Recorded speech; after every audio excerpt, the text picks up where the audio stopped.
Umagaang Martes. Siksikan na naman sa EDSA. Nakakainip ang mabagal na usad ang trapiko. Pero sanay na si Donovan Garcia. Nakasandal siya sa mamahaling leather seat ng kanyang kotse. Ang isang kamay ay hawa ang telepono, nakikipausap sa kanyang tiyo. Yes, Mr. Lim. Just make sure all the necessary documents are ready. I need to close this deal by Friday. Kalmado niyang sabi. Kahit na ang toto, may kakaiba na siyang nararamdaman sa tiyan. Ito ang pinakamalaking acquisition ng kanyang tech empire, isang tagumpay na magpapatunay sa lahat. Tiningnan niya ang bintana, ang mga taong nagmamadali, ang ingay ng syudad. Nakalimutan na niya kung paano magpahinga. Trabaho. Trabaho lang ang nasa isip niya. Minsan, naisip niya kung ano ang kulang, pero mabilis niyang itinaboy ang ideyang iyon.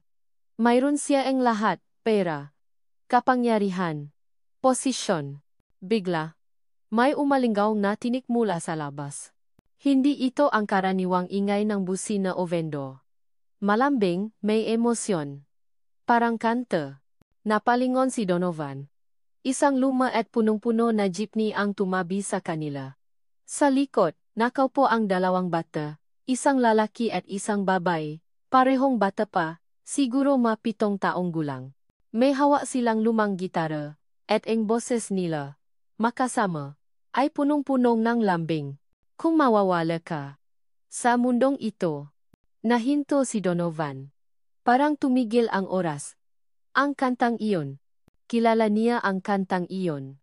May kakaiba sa tunog, sa melodiya. Isang kantang hindi masyadong popular, isang kantang. Napakurap si Donovan. Napatingin sa mga bata.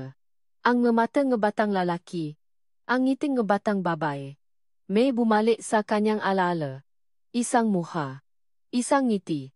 Isang pag-ibig na matagal na niyang inilibing. Impossible. Saan ako hahanap ng pag-ibig? Nakasing tapat ng sa iyo. Napatingin siya sa kanilang mga mukha. May kakaiba. May pamilya. Hindi niya matukoy kung ano, pero parang may humihilas sa kanya. Sa gitna ng lahat ng ingay. Ang tinig nila lang ang kanyang naririnig. Ang ngabata. Nagpapatuloy sa pakanta. Hindi alintana ang tingin ng nakahinto at nakatulalang si Donovan. Para silang anghel sa gitna ng magulong syudad. Bumilis ang tibok ng puso niya. Malamig na pawis ang lumabas sa kanyang noo. Hindi ito basta kanta lang. Hindi ito basta dalawang bata lang. May kung anong koneksyon. Isang koneksyon na nakalimutan niya. O mas tamang sabihin, kusa niyang pinilit kalimutan. Ang jeepney ay dahan-dahang umusad.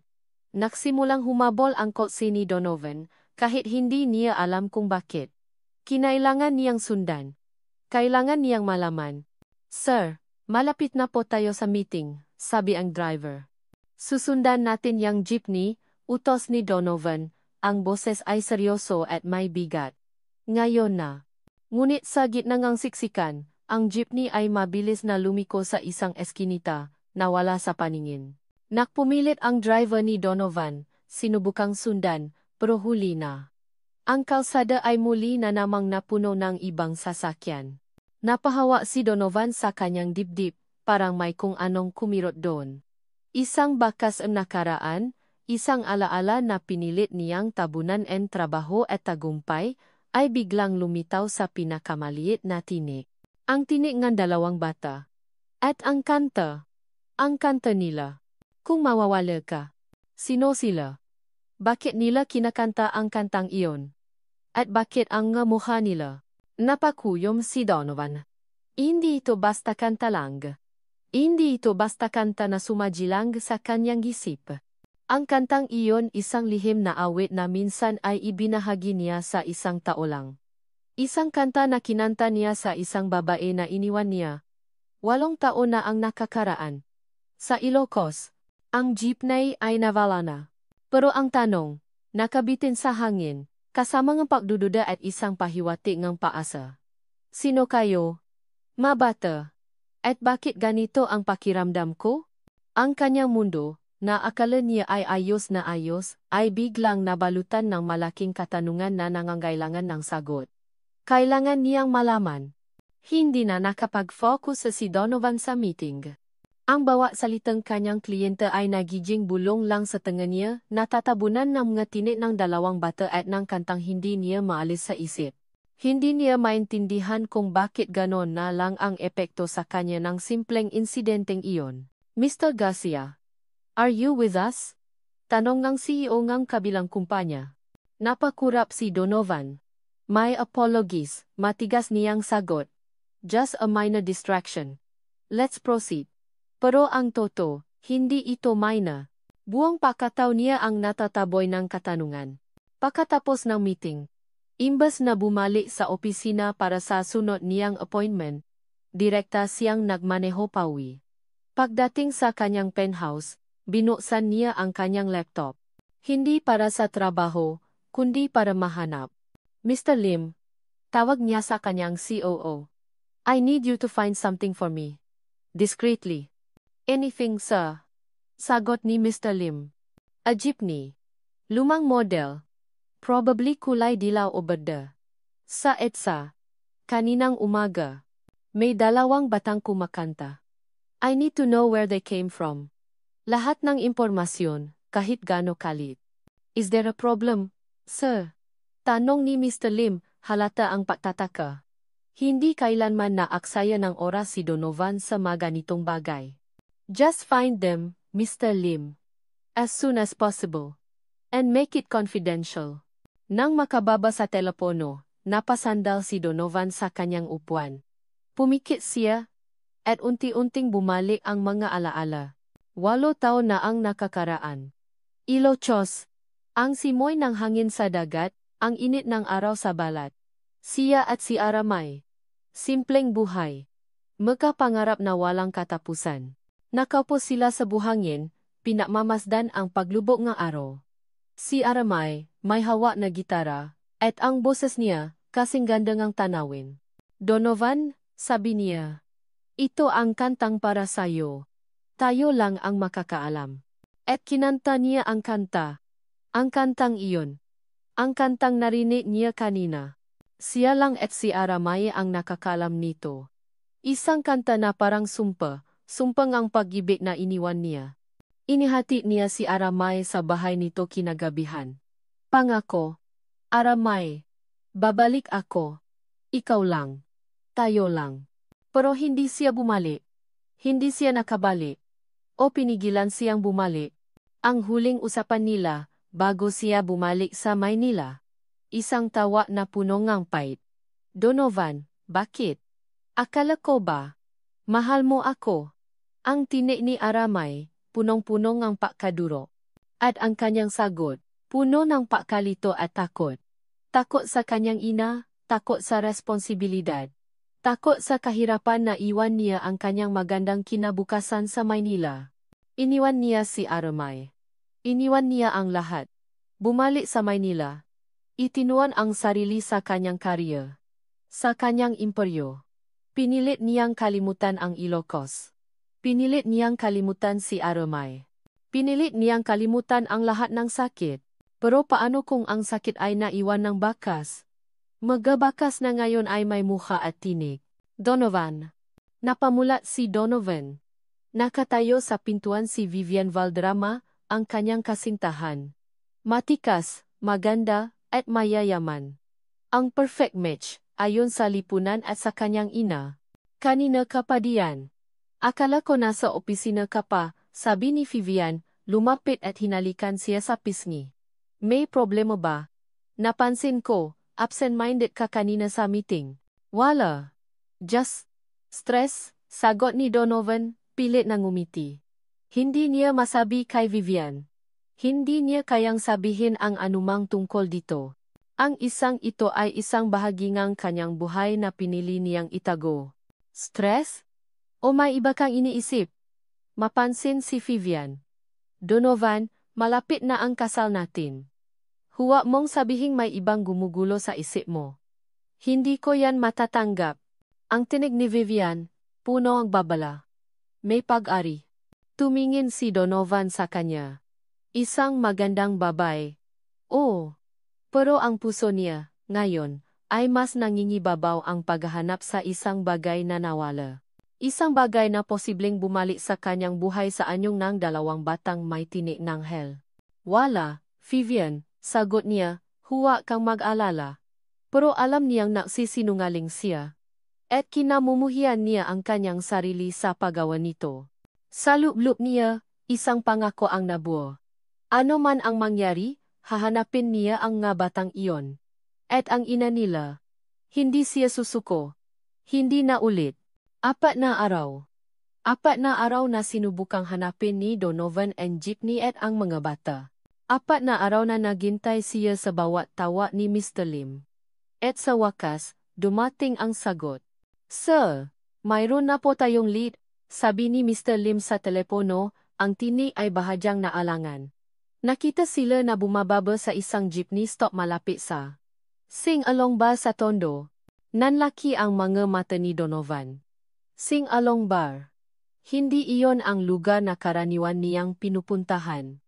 Ito ay isang bar para sa mga ordinaryong tao, para sa mga naghahanap ng murang beer at simpleng libangan. Pero hindi na mahalaga. Ang mahalaga ay ang mga bata. Kahit gabi na at may schedule din na siya kay Vivian, nakmaneho si Donovan patungo sa Tondo. Habang papalapit, bumibigat ang bawat tibok ng kanyang puso. Ito ba ang katapusan ng kanyang paghahanap? O simula lang ng mas malalim na katanungan? Pagdating sa Sing-along ba, bumaba si Donovan mula sa kanyang kotse. Amoy ala at uso ang sumalubong sa kanya. Ang neon sign ay kumukurap, at ang ingay ng video ka ay umaalingaw sa labas. Naalinlangan siya sandali, pero ang mukha ng bata ay muling sumagi sa kanyang isip. Pumasok siya. Madilim sa loob, punong-puno ng tao. Magulo. Nilibot niya ang paningin, naghahanap ng pamilyar na mukha. Wala ang bata. Baka mali lang ang impormasyon. Biglang tumahimik ang musika. Isang babae ang umakyat sa mali na stage sa harapan. Hawak niya ang mikropono. At sa ilalim ng dim na ilaw, unti-unting luminaw ang kanyang figura. Tumigil ang mundo ni Donovan. Si Aramay. Naiba siya. Hindi na siya ang dalagang inosente sa Ilochos. Mas payat siya, pero mas matikas. May pahiwatig ng pagod sa kanyang mata, pero may kakaibang kinang sama ito. Nakasuot siya ng simpleng damit, pero bumagay iyon sa kanya. Nakaroon siya ng baksik na lakas. Lakas na hindi niya nakita noon. Nagsimula siyang kumanta. Isang Tagalog pop song, tungkol sa puso na nasira at pilit na bumabangon. Ang boses niya ay malakas, punong damdamin. Napakaganda pa rin, pero sa bawat nota, may kirot na nararamdaman si Donovan. Ang kantang iyon ay parang sumasampal sa kanyang mukha, pinapaalala ang lahat ng sakit na idinulot niya. Pinanot lang niya si Aramay. Hindi niya alintana ang nga taong naksasayawan o nakakatuwaan sa paligid.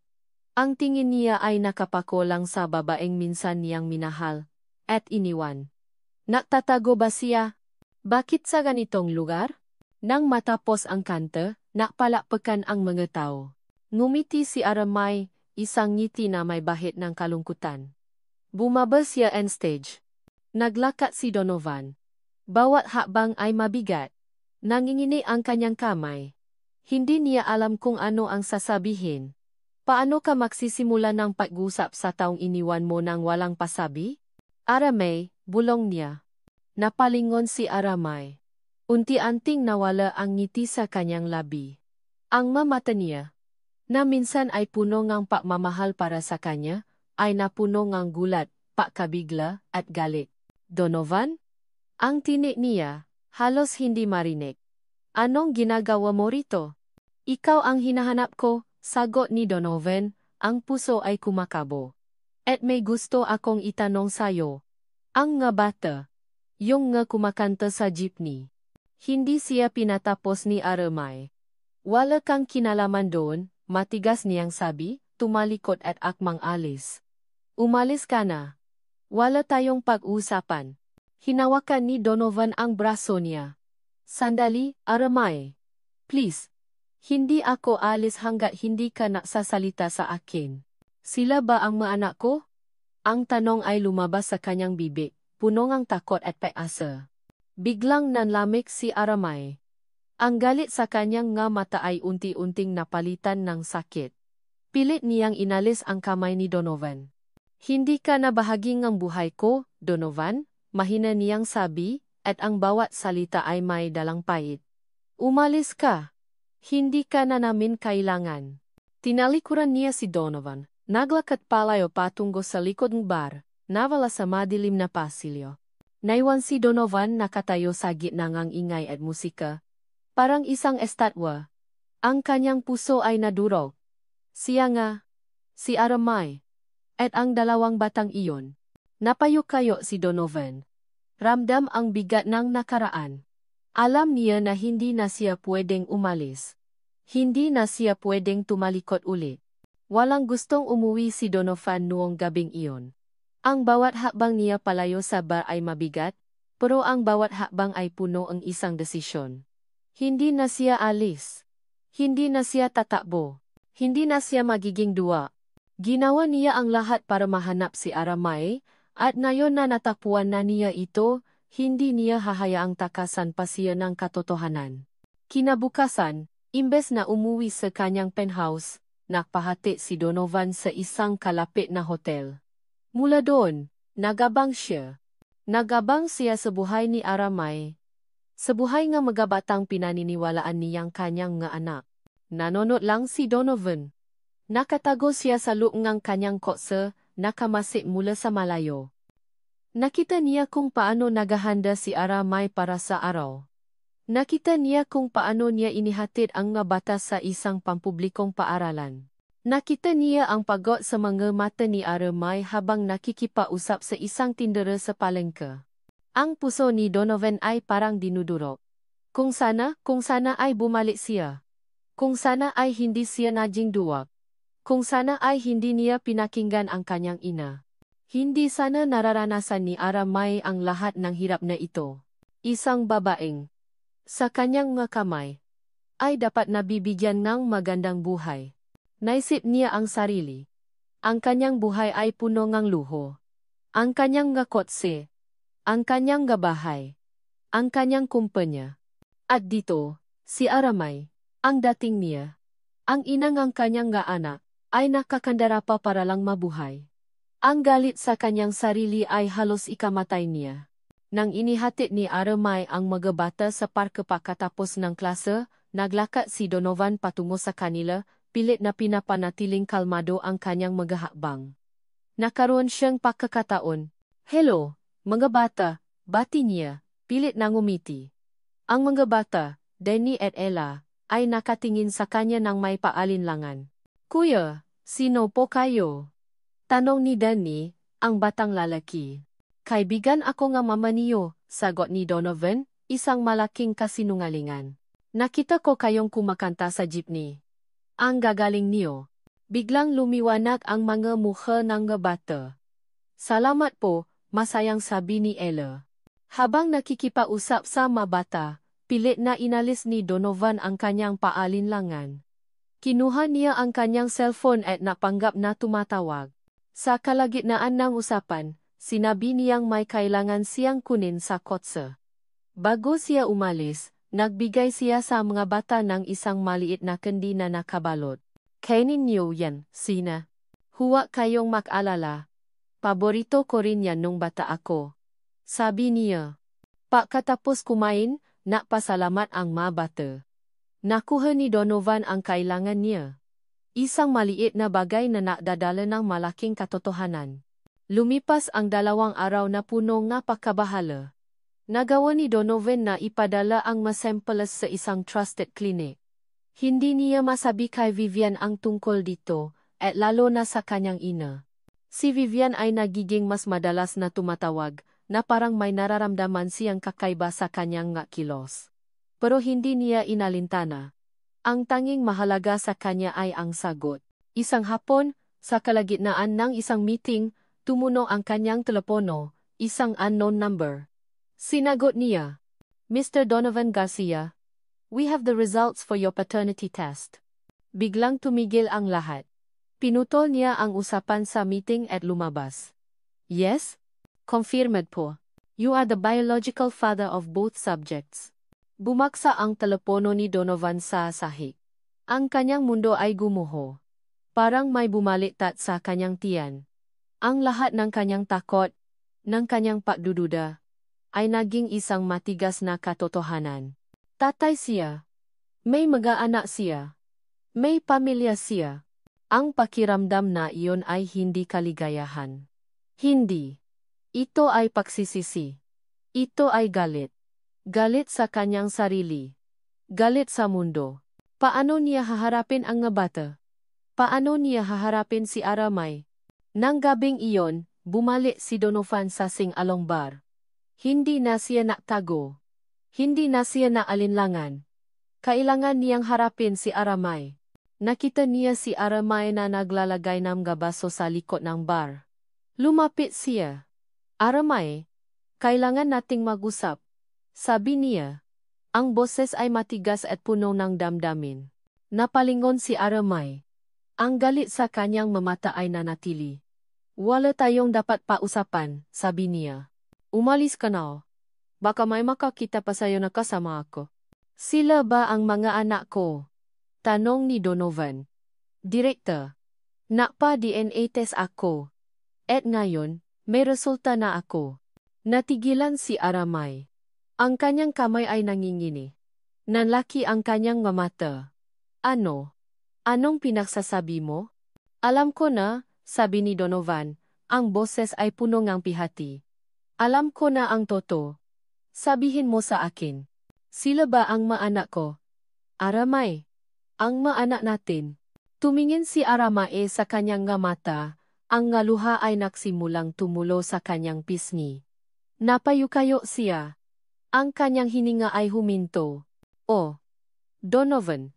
Ang bulong niya. Na halos hindi marinig. Sila ang maanak mo. Nagpatuloy ang gulo sa loob ng bar. Wala nang pakialam si Donovan sa mataong nakatingin sa kanila. Ang tanging mahalaga ay ang babaeng nasa harapan niya, ang babaeng matagal na niyang iniwan. Bakit? Aramay. Bakit mo itinago sa akin? Ang boses ni Donovan ay puno ng sakit at pakalito. May karapatan akong malaman. Karapatan ng mga bata na makilala ang kanilang ama. Napatingin sa kanya si Aramay.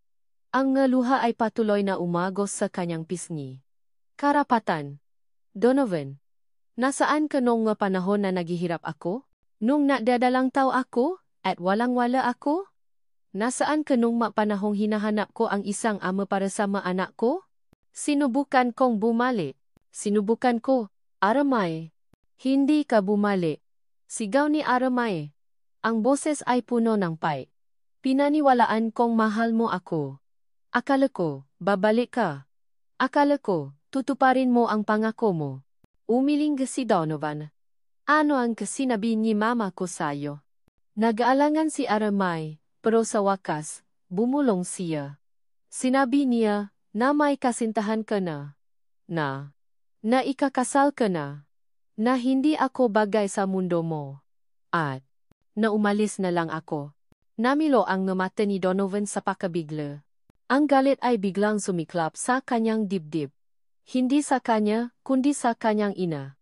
Hindi. Sinungaling siya. Hindi iyon ang totoo. Aramay, akala ko ikaw ang nang iwan. Akala ko ayaw mo na sa akin. Pinatawa ako ng mama ko sa Maynila at sinabi niyang iniwan mo ako. Doon na nasimulang bumuhos ang mga alaala ni Aramay. 8 taon na ang nakakaraan. Nasa Maynila si Aramay, kasama ang kanyang tita Susan. Dala-dala niya ang balita. Dala-dala niya ang paasa. Tita, kailangan kong hanapin si Donovan. Kailangan niyang malaman na may anak kami. Nang pumunta siya sa opisina ni Donovan, sinalubong siya en isang matandang babae. Ang mama ni Donovan. Matikas, seryoso ang tingin. Donovan is not here, sabi ng matanda. He is very busy. And if you are here to ask for money, you're wasting your time. Hindi po, ma'am, sagot ni Aramae, nangingini ang kamay. Gusto ko lang po siyang makausap. May kailangan po siyang malaman. Wala na siyang dapat malaman mula sayo. Sabi ing matanda. Na tumayo mula sa kanyang upuan. He's engaged to a beautiful, wealthy woman. Someone who can stand by his side in the future. Someone who is not like you. Tumingin ang matanda sa kanya nang may pang-insulto. Huwag mo nang guluhin ang buhay ng anak ko. He has a future to build. You have a life to live. Find someone else. Get out of here. Nang hinang-hina si Aramae. Gumuho ang kanyang mundo. Ang lahat ng kanyang pag-asa ay nawala. Bumalik siya sa Ilocos, at doon. Pinalaki ang mga bata ng maisa. Pinatatrabahuhan ang lahat, nang walang tulong ni Donovan. Naniniwala siyang wala ng paasa. Tama na.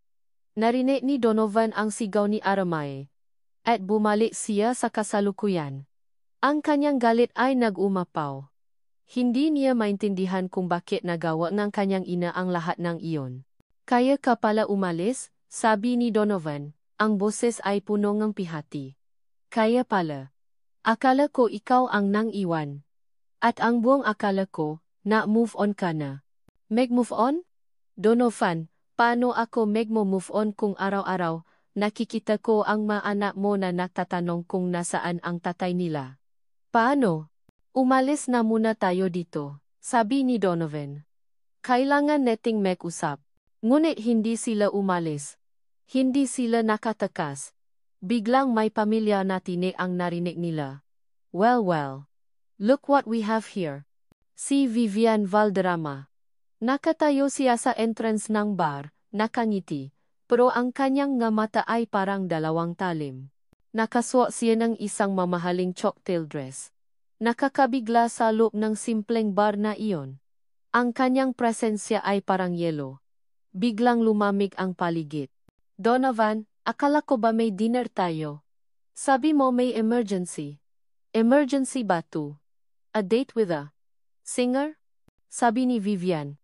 Ang kanyang tingin ay nakatutok kay Aramae, na parang isang basurang nakita niya sa daan. Vivian, hindi mo maintindihan?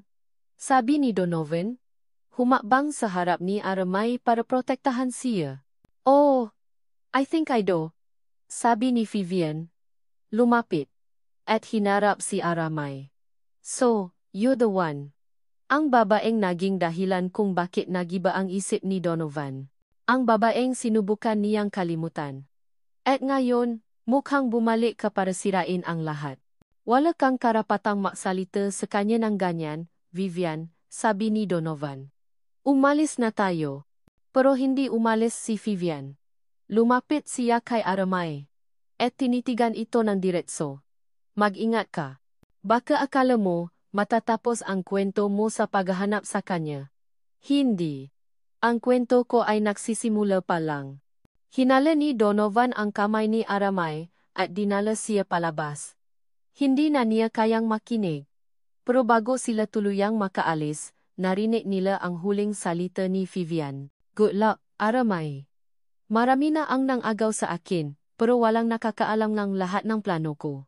Hinila ni Donovan si Aramae palabas ng bar. Ang kamay niya ay mahigpit na nakahawa sa kamay nito. Hindi niya alintana ang sakit sa kamay ni Aramae. Ang tanging mahalaga sa kanya ay ang makalayo sila kay Vivian. Ang nga salita ni Vivian, ang kwento ko ay nagsisimula pa lang, ay umaling ang sa kanyang isipan. Hindi to simpleng gababala. Ito ay banta. Nang makarating sila sa kotse ni Donovan, agad niya itong binuksan para makapasok si Aramae. Kailangan nating umalis dito, sabi niya. Ang kanyang boses ay nanginginig sa galit. Kailangan mong maging ligtas. Nang makapos sila sa loop, biglang bumalik ang katinwan ni Aramae. Ang maanak ko, sila Denny at Ella. Kailangan kong umuwi. Hindi, sabi ni Donovan, matigas. Hindi ka pwedeng umuwi. May nakakaalam na tungkol sa kanila. Hindi ko alam kung ano ang kayang gawin ni Vivian, pero hindi ko hahayaang may mangyari sa inyo. Donovan, hindi mo maintindihan. Sila ang buhay ko. Hindi ako pwedeng maging malayo sa kanila. At ako ang ama nila. Biglang sigaw ni Donovan. Ang kanyang boses ay puno ng pihati. Gusto kong protektahan sila, Aramay. Gusto kong maging ama. Gusto kong maging pamilya sa inyo. Natahimik si Aramay. Ang kanyang nga mata ay lumuluha. Hindi niya alam kung ano ang dapat niyang maramdaman. Isang bahagi niya ay gustong maniwala sa kanya, pero ang isang bahagi ay takot na masaktan muli. Dinala ni Donovan si Aramay sa isang hotel, malayo sa kanilang kinatitirhan. Dito muna kayo. Tatawagan ko ang isang kaibigan para dalhin ang mga bata dito, sabi niya. Habang naghihintay, tumawag si Donovan sa kanyang ina. Mama, sabi niya, ang boses ay kalmado pero may matigas na tono. Oh, Donovan, sabi ng kanyang ina. Nasaan ka? Tumatawag sa akin si Vivian. Sabi niya, may problema kayo. Hindi si Vivian ang problema ko, Mama. Kayo, sabi ni Donovan. Bakit mo ginawa iyon? Bakit mo niloko si Aramay? Bakit mo sinabing ikakasal ako sa iba? Natahimik ang kanyang ina. Donovan, ano ba ang sinasabi mo? Nababalik ka na ba? Ang babaang yon, sinubukan ka lang niyang lokohin. Hindi siya sinungaling, Mama. Ang DNA test ay nagpapatunay na ang mabata ay mga anak ko. Sigaw ni Donovan, ang galit ay nagsimulang kumawala. Bakit mo ginawa iyon? Hindi ba ninyo naisip na may maanak ako? Na may pamilya ako na naghihirap dahil sa inyo? Donovan, pakinggan mo ako, sabi ngang kanyang ina, ang boses ay matigas. Ginawa ko lang iyon para sa'yo. Para sa kinabukasan mo, hindi ka pwedeng maaksaya ng buhay sa isang babaeng galing sa mahirap na pamilya. Hindi siya bagay sa'yo. Ang nga anak ko ang pinausapan natin dito, Mama. Hindi ako naniniwala na ginawa mo iyon para sa akin. Ginawa mo iyon para sa sarili mo. Para sa posisyon mo. Pinutol ni Donovan ang tawag. Ang kanyang kamay ay nanginginig. Hindi siya naniniwala. Hindi siya makapaniwala. Ang galit ay nagumapaw sa kanyang puso. Ang galit ay mas matindi pa sa nararamdaman niya para kay Vivian. Nang dumating ang bata, tumakbo si Aramay para salubungin sila. Niyakap ang ito ng mahigpit. Danny, Ella, ayos lang kayo. Maanak ko. Mama, bakit po? Nasaan tayo? Tanong ni Danny. Napatingin si Aramay kay Donovan. Nakita niya ang pag-alala sa mga mata nito. Nakita niya ang pag-asa. Nakita niya ang sinseridad. Aramay, please, sabi ni Donovan, ang boses ay puno ng pakiusap, sumama kayo sa akin. Dito kayo manirahan sa akin. Hayaan mo akong alagaan kayo. Hayaan mo akong maging ama sa mga anak ko. Hayaan mo akong maging pamilya sa inyo. Umiling si Aramay. Donovan, hindi mo ako mauto. Hindi ko alam kung gano ang binabalak mo. Hindi ko alam kung gano ang gusto mo.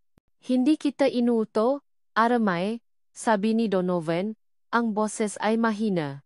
Gusto ko lang na maging ligtas kayo. At gusto kong bumawi. Sa lahat ng pakukulang ko, hindi ganon kadali yon, Donovan, sabi ni Aramay, ang kanyang nga mata ay lumuluha. 8 taon. 8 taon akong naalaga sa mga bata na walang kasama.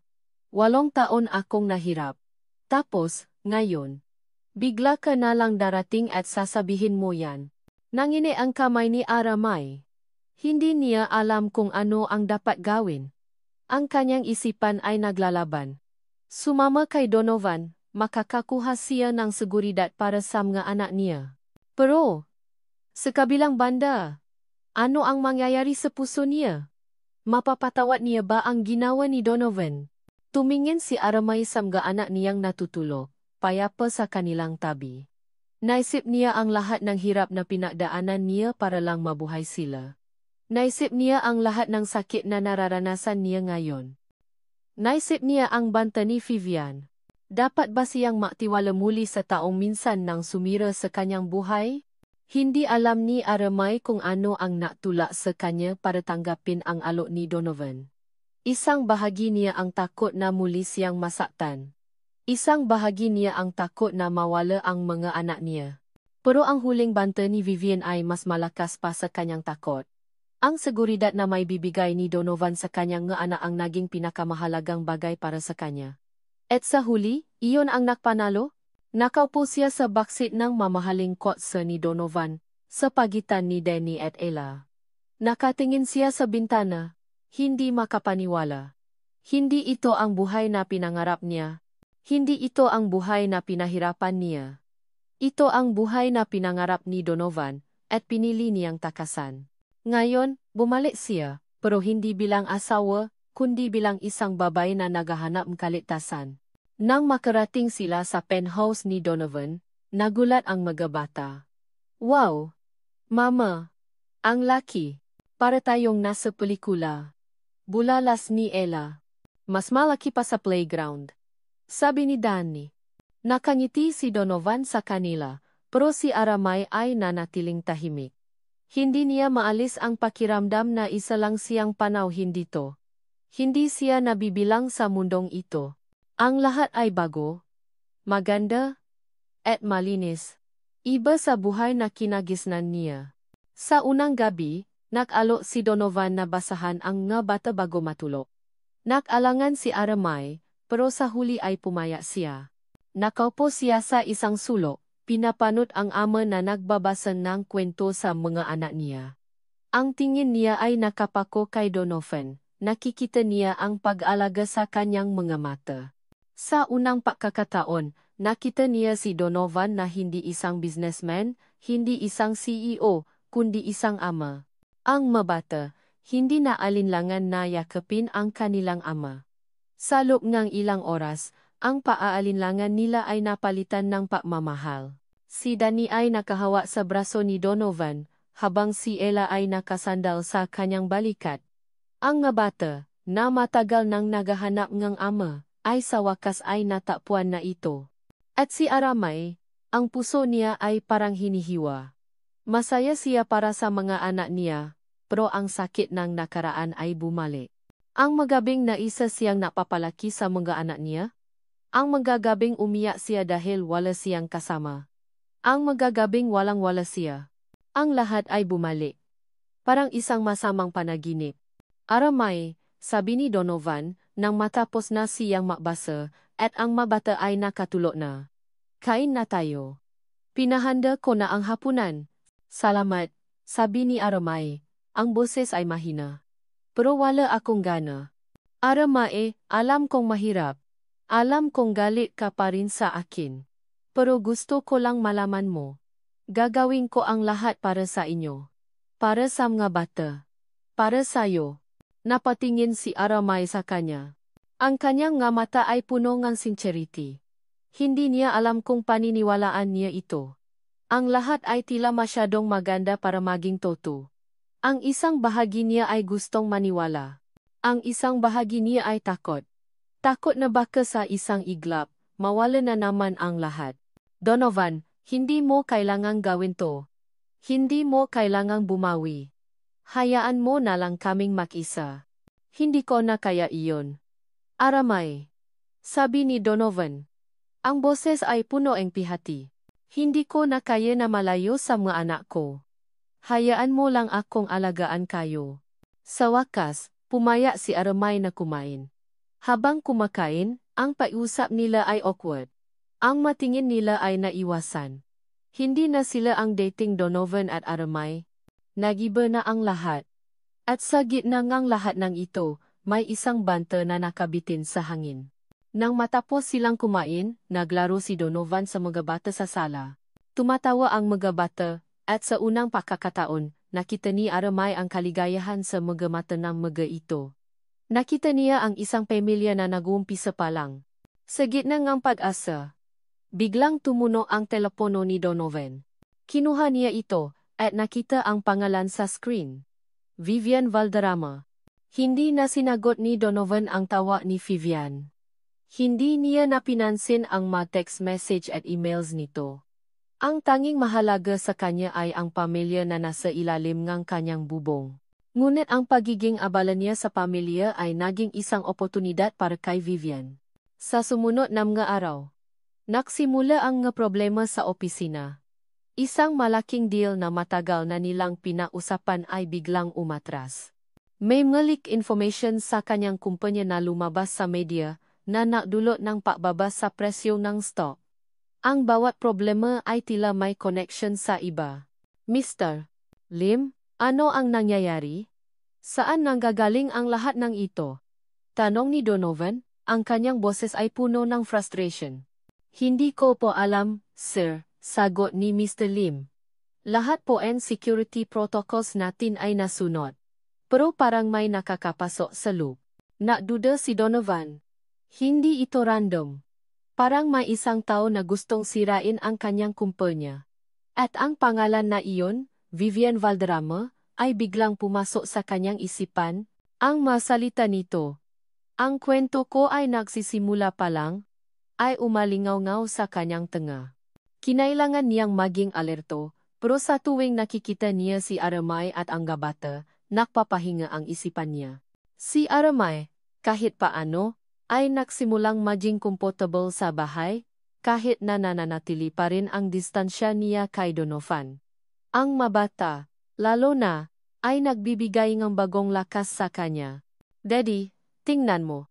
Ginawa namin to ni Ella sa school, sabi ni Denny ipinapakita ang isang drawing na ginawa nila. Nakangiti si Donovan, ang puso ay puno ng pagmamahal. Ito ang buhay na kailangan niya. Ito ang buhay na pinagtaguan niya. Isang araw, habang nasa parke sila kasama ang mga bata, biglang dumating si Vivian. Parang aksidente lang. Nakangiti siya, pero ang mata niya ay may kakaibang kinang. "Oh Donovan," sabi niya. "Nandito ka pala. And who are these lovely children?" Hindi niya tiningnan si Aramay. Ang tingin niya ay nakatuon sa mga bata. "Hello, mga bata. Ako si Tita Vivian. Are you having fun?" Ang mga bata ay nagalinlangan. Naktago sa likod ni Donovan. "Vivian, umalis ka na," sabi ni Donovan, ang boses ay matigas. "Hindi ka welcome dito." "Oh, Donovan," sabi ni Vivian, ang kanyang ngiti ay mas lalo pang lumaki. "Bakit? Ayaw mo ba akong makita? Hindi ba ang ganda ng pamilya mo? Parang hindi mo deserve yan. Sa dami ng trabaho mo, baka hindi mo kayang alagaan ang pamilya mo." Nilingon ni Vivian si Aramay. "At ikaw naman, Aramay. Mag-ingat ka. Hindi mo alam kung ano ang kayang gawin ng mataong ito para makuha ang gusto nila. Baka bukas, wala ka ng pamilya. Baka, wala ka ng mga anak." Napahawa si Donovan sa kamay ni Aramay, ang kanyang galit ay nag-apoy. "Vivian, sapat na. Umalis ka na." Nang makaalis si Vivian, ang pakiramdam ni Aramay ay parang sinaksak. Ang kanyang nga salita ay parang kutsilyo na humiwa sa kanyang puso. Ang banta ay hindi na lang sa kanya. Ang banta ay sama anak niya. "Donovan, ano ang sinasabi niya?" Tanong ni Aramay. Wala. Wala lang iyon. "Huwag kang mag-alala. Hindi siya makakalapit sa inyo," sabi ni Donovan. "Ipapahanda ko ang security guard sa penthouse. Walang makakapasok." Ngunit sa kabilang panig ng Maynila, si Vivian ay nakaupo sa isang bar. May hawak siyang isang folder. Sa loob ay malitrato nga bata, malitrato ni Aramay, malitrato ng penthouse ni Donovan. Nakangiti siya, isang nakakatakot na ngiti. "Ang akala mo, Donovan," bulong niya sa sarili. "Ang akala mo, ang pamilya ang iyong lakas. Pero hindi. Ang pamilya ang iyong kahinaan." Alam ni Vivian ang lahat. Alam niya kung saan nag-aral ang mga bata. Alam niya kung ano ang mga paboritong kanta nila. Alam niya ang lahat. At sa wakas, mayroon na siyang plano. Hindi na siya mag-aasaya ng oras sa negosyo. Ang plano niya ay mas malaki pa ron. Kinabukasan ng umaga, habang nag-aabang ang school bus sa kanto, isang itim na kotse ang dahan-dahang lumiko. Sa loop, si Vivian Valderrama, na mamaneho, ang kanyang nga mata ay nakatiti sa mabata. Hindi na siya nakangiti. Ang kanyang muha ay seryoso, walang emosyon. Ang kanyang mamata ay parang dalawang talim, handang magiwa. Ang tunog ng telepono ang bumulabo sa tahimik na umaga ni Aramay. Nakahiga pa siya, nakayakap kay Donovan. Na ngayon ay katabi na niya sa patulo. Isang bagay na hindi niya inakala na mangyayari pa sa buhay niya. Ngunit ang pagiging payapa ng sandaling iyon ay agad na nawala nang makita niya ang caller ID. Ito ay mula sa paralan ng bata. May masamang kutob si Aramay. Mabilis niyang sinagot. Hello, Mrs. Santos? May nangyari po sa mga anak ninyo, sabi ng boses sa kabilang linya, nanginginig. Nasa ospital po sila. Nakaroon po sila ng aksidente. Parang gumuho ang mundo ni Aramay. Ang telepono ay nahulog mula sa kanyang kamay. Aksidente? Ang kanyang boses ay nanginginig. Naramdaman niya ang paggalaw ni Donovan sa tabi niya. Aramay? Anong nangyari? Gising na tanong ni Donovan, agad na bumangon. Hindi makasagot si Aramay. Ang kanyang nga mata ay nanlalaki sa takot. Hindi siya makahinga. Ang lahat ng kanyang takot sa mundo ay biglang naging totoo. Mabilis na bumangon si Donovan. Nakita niya ang nawawalang kulay sa mukha ni Aramay. Nakita niya ang nakabukas na telepono sa sahig. Sabihin mo sa akin. Aramay. Ano yan? Ang nga bata. Hirap na sabi ni Aramay, ang kanyang nga mata ay napuno ng luha. Nasa ospital sila. Naka-aksidente. Parang sinaksak si Donovan sa dibdib. Dali-dali siyang tumayo, kinuha ang susingang kotse. Tara. Ngayon na. Ang biyahe papunta sa ospital ay tila walang katapusan. Ang bawat segundo ay parang isang oras. Ang isip ni Donovan ay puno nga nakakatakot na imahe. Ang pagmumukha ni Vivian. Ang kanyang banta. Ang itim na kotse. Pagdating sa emergency room, bumungat sa kanila ang isang magulong eksena. Mga doktor at nurse na tumatakbo. Mga umiiyak na pamilya. At sa gitna ngang lahat, nakita nila si Danny at Ella. Nakahiga sila sa stretcher, duguan, walang malay. Danny! Ella! Sigaw ni Aramay, tumakbo patungo sa kanila, pero pinigilan siya ang isang nurse. Pasensya na po, ma'am. Hindi pa pwede, sabing nurse. Napakuyom si Donovan. Ang kanyang mukha ay nanginginig. Nakita niya ang luha sa mata ni Aramay. Ang sakit na naramdaman niya ay hindi may larawan. Ang kanyang mga anak niya, nasasaktan. Nilapitan siya ng pulis na nakabantay sa pinto. Sir, kayo po ba ang magulang ng bata? Ako nga, matigas na sabi ni Donovan. Anong nangyari? Nakabanggaan po sila ng isang kotse. Hit and run po. Napapasalamat kami at may nakakita at agad na nakdala sa kanila dito, paliwanag ng pulis. Ang driver ng kotse ay tumakas. Anong klaseng kotse? Tanong ni Donovan, ang boses ay kalmado pero may matinding galit. Black sedan po, sir. Walang plate number. Pero may nakakuha po ang picture ng gulong. Parang kakaiba ang gulong. Sabi ng pulis. May biglang bumalik sa alaala ni Donovan. Ang itim na kotse ni Vivian. Ang kanyang mamahaling sasakyan. Ang nge-customize na gulong. Ang galit ay lumukop sa kanya. Isang matinding realization ang tumama sa kanya. Si Vivian. Siya ang may gawa nito. Tumingin si Donovan sa loob ng emergency room, sa dalawang maliliit na katawan ng kanyang nga anak. Si Aramay ay nakaupo sa sahig, umiyak, hawa ang larawan ng nga bata. Ang lahat ng pagkabigo niya, ang lahat ng pagnanais niyang bumawi, ay biglang napalitan ng isang bagay. Pahihiganti. Lahat na ito ay dahil sa kanya. Dahil sa kanyang pakukulang. Dahil sa kanyang nakaraan. At dahil sa isang babaeng hindi siya titigilan. Nilapitan niya si Aramay, dahan-dahan siyang yumuko, at hinawakan ang kamay niya. Ang kamay ni Aramay ay malamig at nanginginig. Niyakap niya ito. Aramay! Bulong ni Donovan, ang kanyang boses ay basak, nasa kamay sila ng mga doktor. Medjiging ayos lang sila. Tumingala si Aramay, ang kanyang mata ay namumula. Sino ang may gawa nito? Donovan? Sino? Napakuyom si Donovan. Hindi niya na kailangan magtago. Hindi na niya kailangan maksinungaling. Vivian, ang bulong niya. Punong galit at pihati. Siya ang may gawa nito. Nabalot ng dilim at galit ang puso ni Donovan. Hindi na siya ang cool-headed businessman na kayang maisip ng lohikal sa ilalim ng pressure. Ang kanyang isipan ay puno ang isang bagay. Vivian. Ang mamata niya ay nanlalaki sa galit habang nakatingin siya sa mga anak niya na nakaratay sa ospital. Ang masalita ni Aramay, sino ang may gawa nito? Ay umaling-aw-ngaw sa kanyang tenga. At ang sagot, si Vivian, ay naktula sa kanya sa isang lugar na hindi niya panarating. Isang araw pagkatapos ng aksidente, nasa labas si Donovan ng ospital. Si Aramay ay nasa loob, nag-alaga sa mga bata. Pinigil niya ang sarili na maging emosyonal sa harap ni Aramay. Kailangan niyang maging matata. Kailangan niyang maging ama.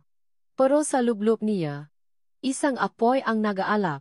Tinawagan niya ang kanyang tiyoo, si Mr. Lim.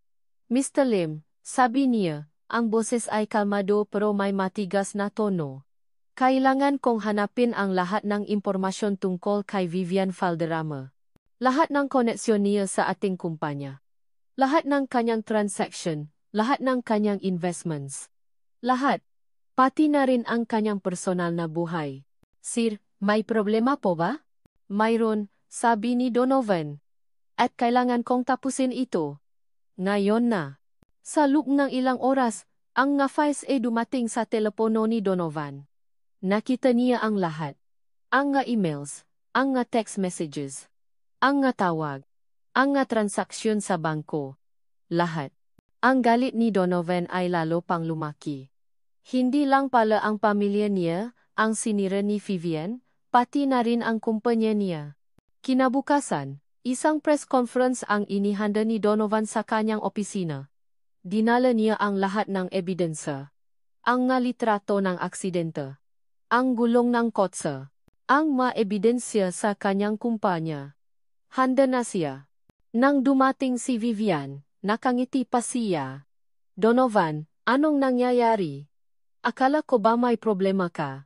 May problema nga ako, Vivian, sabi ni Donovan, ang boses ay kalmado pero may matigas na tono. At ikaw ang problema ko. Nawala ang ngiti sa labi ni Vivian. Ano yan, Donovan? Ano ang pinagsasabi mo? Ganon na ba kalala ang sakit na ulo mo? Hindi, Vivian. Ang sakit na ulo ko ay ang banta mo sa aking pamilya, sabi ni Donovan. At sa aking kumpanya. Biglang tumahimik ang buong silid. Nagsimulang ipakita ni Donovan ang lahat ng ebidensya. Ang nga litrato ng aksidente. Ang nga litrato ng kotse ni Vivian. Ang nga transaksyon sa bangko na nagpapatunay na siya ang nakliya ng impormasyon. Ang nga emails na nagpapatunay na sinubukan niyang sirain ang kumpanya ni Donovan. Nanlaki ang nga mata ni Vivian. Ang kanyang mukha ay namutla. Hindi. Sinungaling ka. Hindi ako ang gumawa niyan. Ang gulong ng kotse mo, Vivian, sabi ni Donovan. Ang nga marka sa daan ay tumukma sa gulong ng kotse mo. At mayroon akong testigo. Ang nga taong nakakita sa'yo na nakmamaneho ng kotse mo. Ang ngiti ni Vivian ay unti-unting nawala. Ang kanyang mukha ay nagalit. Anong pamilya? Anong pamilya ang sinasabi mo? Ang babaeng yon. Si Aramay. Ang babaeng yon. Na sinira ang lahat ng meron ka. Ang babaeng yon. Na hindi bagay sa'yo.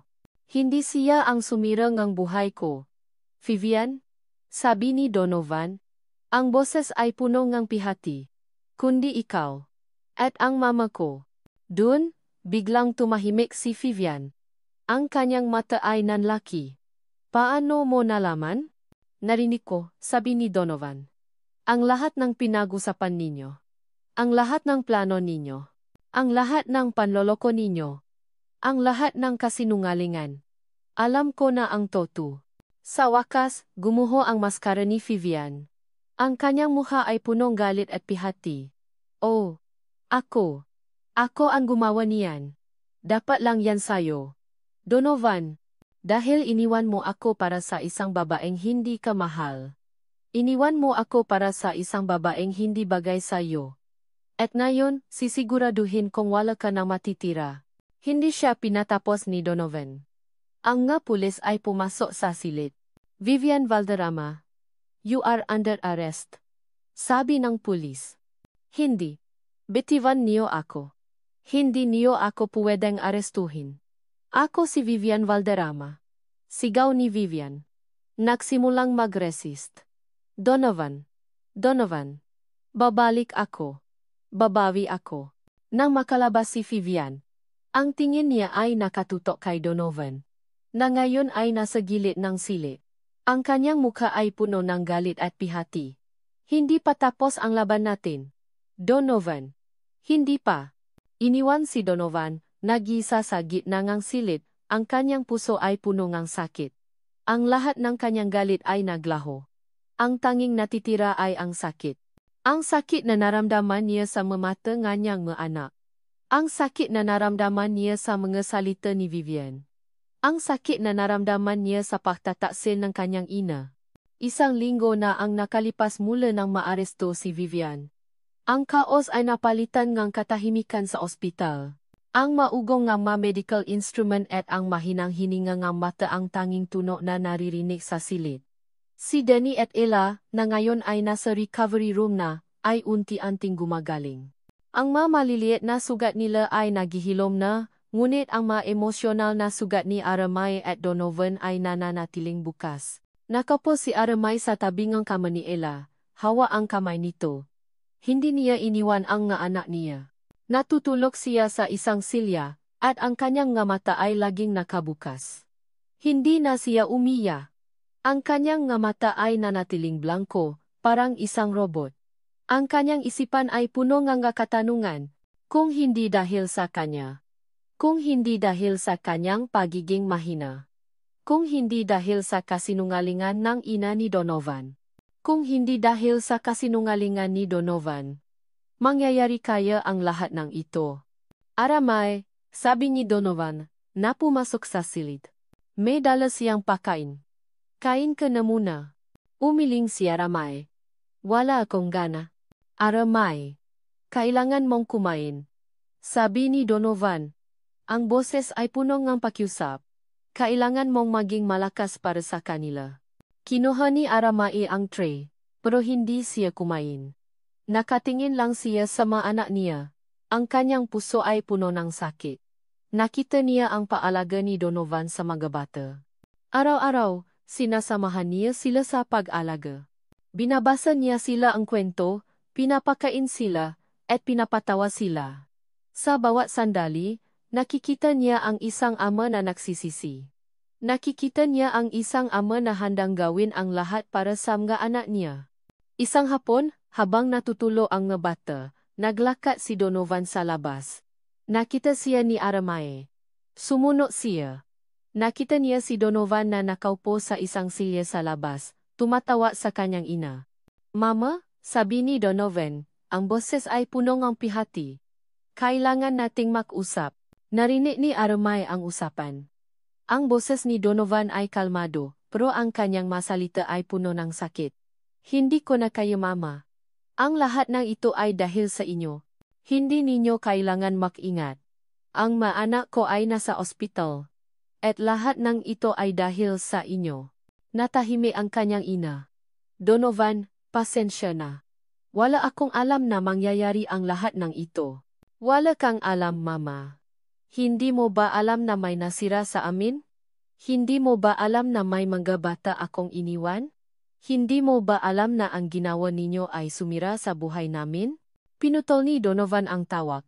Ang kanyang kamay ay nanginginig. Ang galit sa kanyang puso ay unti-unting naglaho, napalitan ng sakit. Pagkatapos ng ilang oras, dumating ang kanyang ina. Nakita niya si Aramay na nakatayo sa labas. Lumapit siya. Aramay, sabi ng matanda, ang kanyang boses ay nanginginig. Pwede ba tayong mag-usap? Wala na po tayong dapat pag-usapan, sabi ni Aramay, ang kanyang boses ay mahina. Aramay, please, pakiusap ng matanda. Patawarin mo ako. Naging makasarili ako.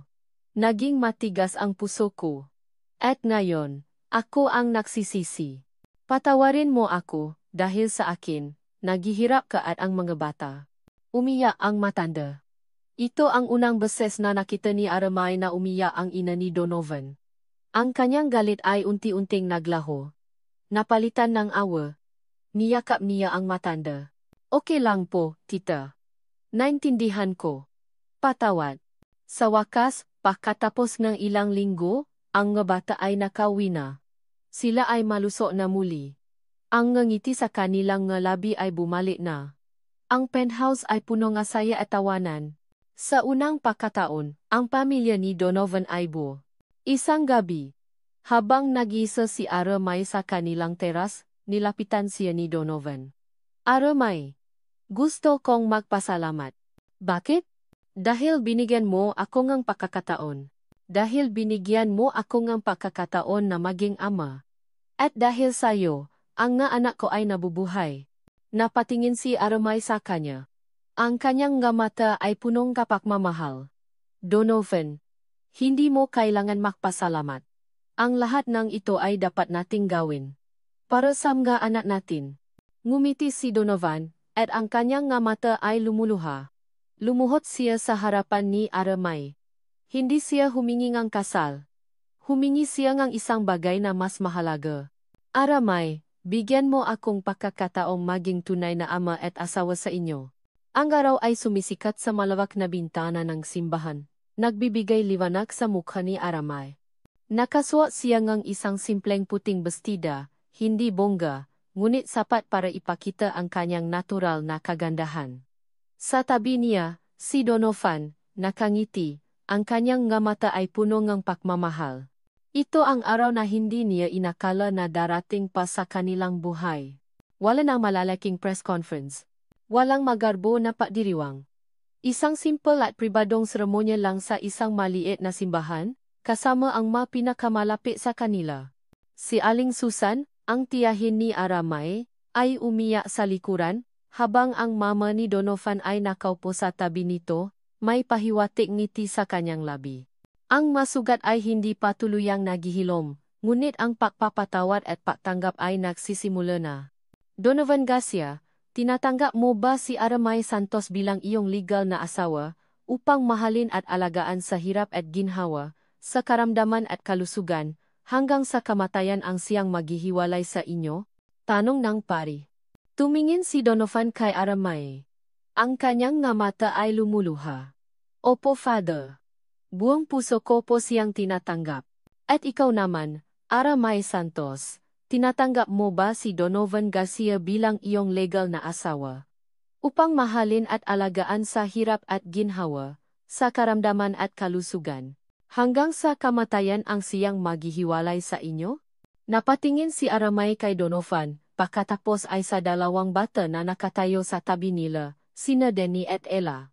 Nakangiti sila, ang kanilang mamata ay puno ng galakan.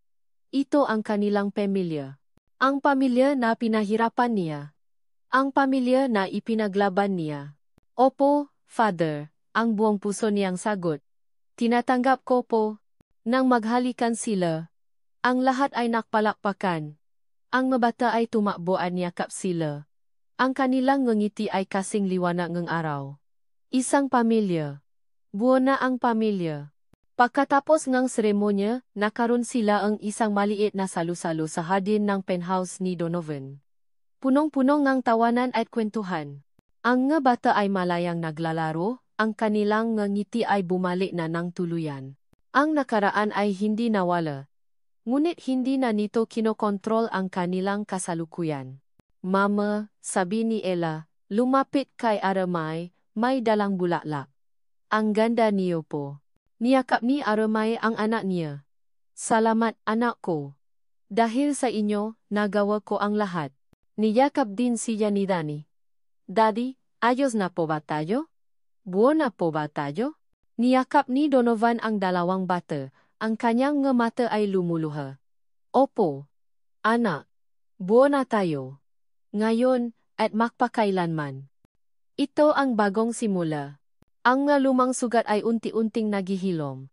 Ang nga dating pagdududa ay napalitan ng tiwala. Ang dating galit ay napalitan ng pagmamahal. Si Donovan at Aramay, sa wakas, ay natakpuan ang kanilang daan pabalik sa isa't isa, kasama ang kanilang nga anak. Isang taon ang lumipas. Ang pamilya ni Donovan ay lalong lumaki. May bago silang miyembro, isang sanggol na babae na pinangalanan nilang Hope. Ang kanilang bahay ay puno ng tawanan at pagmamahalan. Si Donovan at Aramay ay makasama, nagtutulungan sa pagpapalaki ng kanilang nga anak, at paharap sa lahat ng pagsubok ng buhay. Ang kwento nila ay isang patunay na ang pag-ibig ay hindi nawawala, kahit papagiwalayin ng panahon at kasinungalingan. Ang tunay na pamilya ay hindi lamang tungkol sa dugo, kundi sa pagmamahal, pagpapatawad, at paasang muling bumangon. Sa wakas, natagpuan nila ang tunay na kapayapaan at pagmamahal, bumuo ng isang pamilyang hindi na kailanman makakahiwalay.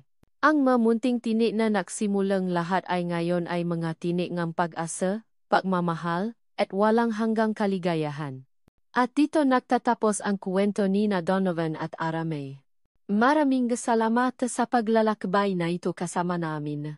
Mula sa simula, nang marinig natin ang mga munting tinik sa kalsada, hanggang sa paglago ng pag-ibig sa ilalim ng isang bubong, at sa wakas, ang pagbuo ng isang buong pamilya, bawat pahina, bawat salita, ay nilikha ng may pagmamahal at pag-asa.